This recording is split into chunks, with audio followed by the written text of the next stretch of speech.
Some years ago, I got up one morning intending to have my hair cut in preparation for a visit to London, and the first letter I opened made it clear I need not go to London. So I decided to put the haircut off too. But then there began the most unaccountable little nagging in my mind, almost like a voice saying, "Get it cut all the same. Go and get it cut." In the end, I could stand it no longer. I went. Now my barber at that time was a fellow Christian and a man of many troubles, whom my brother and I had sometimes been able to help. The moment I opened his shop door, he said, "Oh, I was praying you might come today." And in fact, if I had come a day or so later, I should have been of no use to him. It awed me. It awes me still. But of course, one cannot rigorously prove a causal connection between the barber's prayers and my visit. It might be telepathy. It might be accident. I have stood by the bedside of a woman whose thigh bone was eaten through with cancer, and who had thriving colonies of the disease in many other bones as well. It took 3 people to move her in bed. The doctors predicted a few months of life. The nurses, who often know better, a few weeks. A good man laid his hands on her and prayed. A year later, the patient was walking, uphill too, through rough woodland, and the man who took the last X-ray photos was saying, "These bones are as solid as rock. It's miraculous." But once again, there is no rigorous proof. Medicine, as all true doctors admit, is not an exact science. We need not invoke the supernatural to explain the falsification of its prophecies. You need not, unless you choose, believe in a causal connection between the prayers and the recovery. The question then arises, what sort of evidence would prove the efficacy of prayer? The thing we pray for may happen, but how can you ever know it was not going to happen anyway? Even if the thing were indisputably miraculous, it would not follow that the miracle had occurred because of your prayers. The answer surely is that a compulsive empirical proof, such as we have in the sciences, can never be attained. Some things are proved by the unbroken uniformity of our experiences. The law of gravitation is established by the fact that, in our experience, all bodies without exception obey it. Now, even if all the things that people prayed for happened, which they do not, this would not prove what Christians mean by the efficacy of prayer. For prayer is request. The essence of request, as distinct from compulsion, is that it may or may not be granted. And if an infinitely wise being listens to the requests of finite and foolish creatures, of course, he will sometimes grant and sometimes refuse them. Invariable success in prayer would not prove the Christian doctrine at all. It would prove something much more like magic, a power in certain human beings to control or compel the course of nature. There are no doubt passages in the New Testament which may seem at first sight to promise an invariable granting of our prayers, but that cannot be what they really mean. For in the very heart of the story, we meet a glaring instance to the contrary. In Gethsemane, the holiest of all petitioners prayed 3 times that a certain cup might pass from him. It did not. After that, the idea that prayer is recommended to us as a sort of infallible gimmick may be dismissed. Other things are proved not simply by experience, but by those artificially contrived experiences which we call experiments. Could this be done about prayer? I will pass over the objection that no Christian could take part in such a project, because he has been forbidden it. You must not try experiments on God, your master. Forbidden or not, is the thing even possible? I have seen it suggested that a team of people, the more the better, should agree to pray as hard as they knew how over a period of 6 weeks for all the patients in Hospital A and none of those in Hospital B. Then you would tot up the results and see if A had more cures and fewer deaths. And I suppose you would repeat the experiment at various times and places so as to eliminate the influence of irrelevant factors.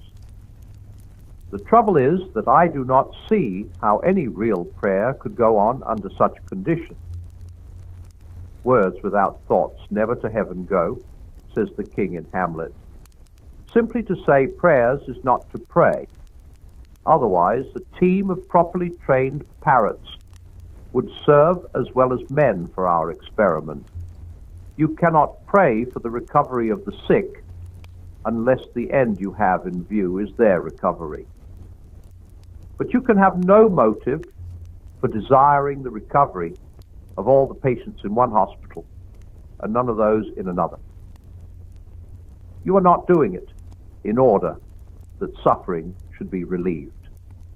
You are doing it to find out what happens. The real purpose and the nominal purpose of your prayers are at variance. In other words, whatever your tongue and teeth and knees may do, you are not praying.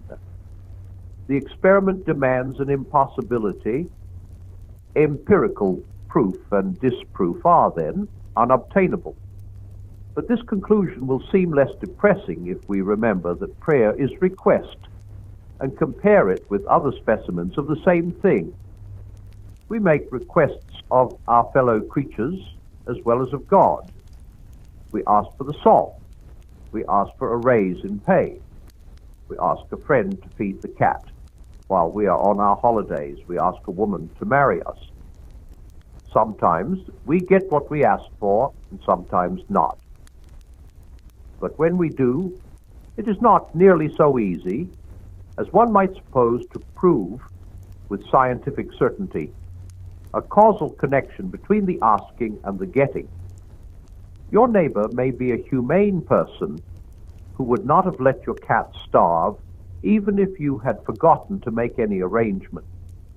Your employer is never so likely to grant your request for a raise as when he is aware that you could get better money from a rival firm and is quite possibly intending to secure you by a raise in any case.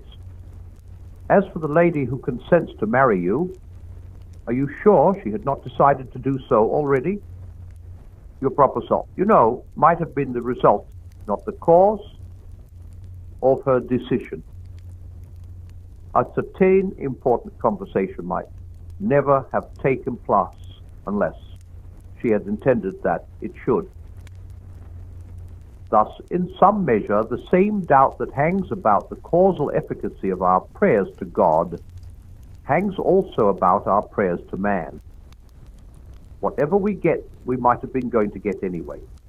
But only, as I say, in some measure, our friend, boss, and wife may tell us that they acted because we asked, and we may know them so well as to feel sure, first, that they are saying what they believe to be true, and secondly, that they understand their own motives well enough to be right.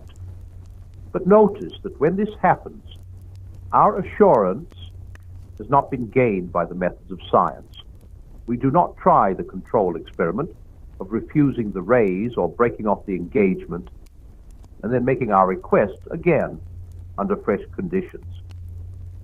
Our assurance is quite different in kind from scientific knowledge.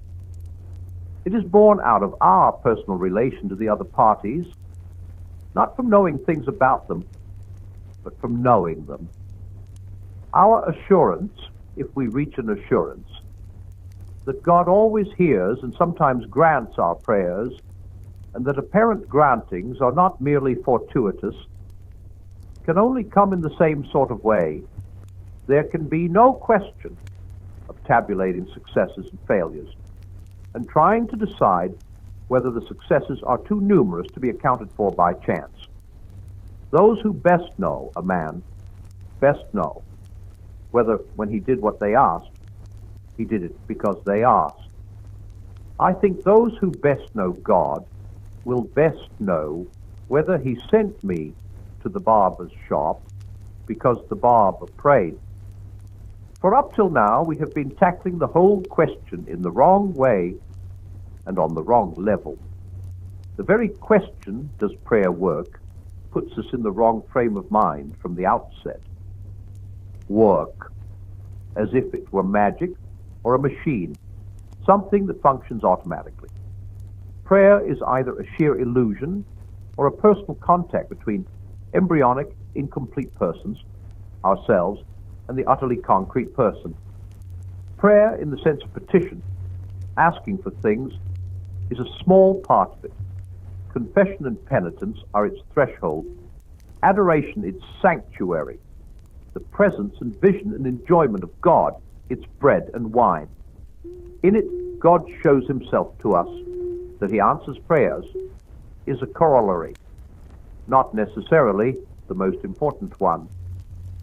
From that revelation, what he does is learned from what he is. Petitionary prayer is, nonetheless, both allowed and commanded to us.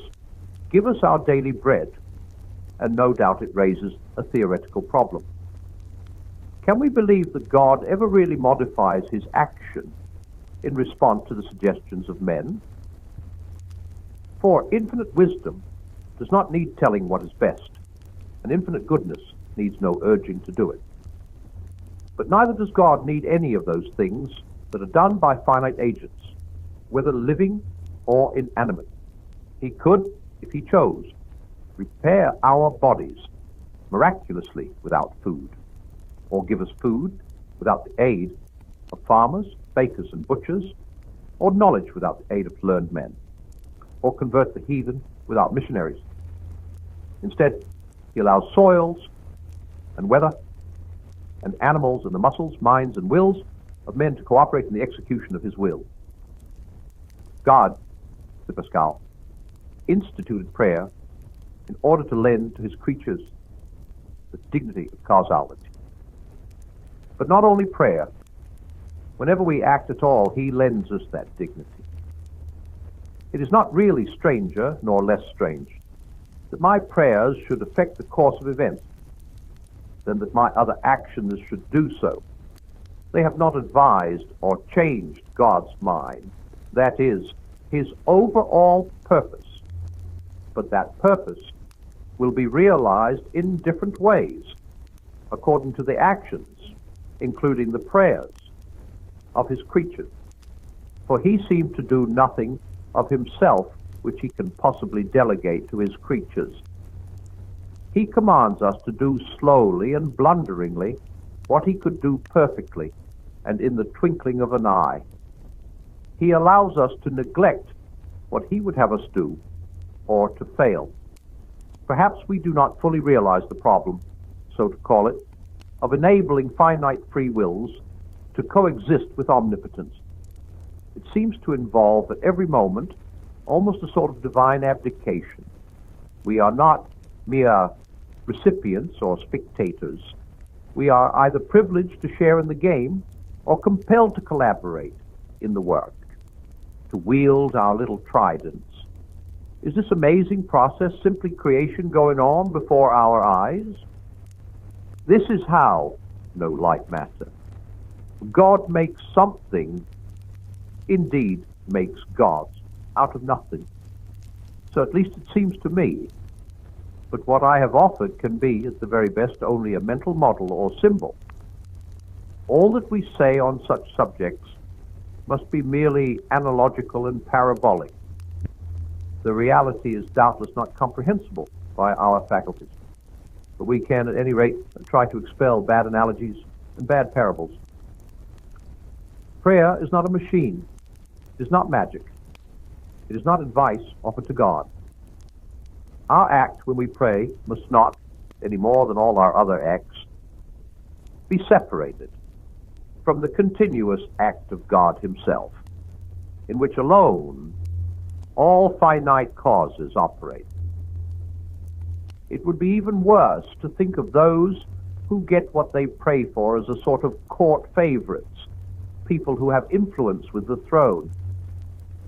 The refused prayer of Christ in Gethsemane is answer enough to that. And I dare not leave out the hard saying, which I once heard from an experienced Christian. I have seen many striking answers to prayer, and more than one that I thought miraculous. But they usually come at the beginning, before conversion, or soon after it. As the Christian life proceeds, they tend to be rarer. The refusals, too, are not only more frequent, they become more unmistakable, more emphatic. Does God then forsake just those who serve him best? Well, he who served him best of all said, near his tortured death, "Why hast thou forsaken me?" When God becomes man, that man of all others is least comforted by God at his greatest need. There is a mystery here which, even if I had the power, I might not have the courage to explore. Meanwhile, little people like you and me, if our prayers are sometimes granted, beyond all hope and probability, had better not draw hasty conclusions to our own advantage. If we were stronger, we might be less tenderly treated. If we were braver, we might be sent with far less help to defend far more desperate posts in the great battle.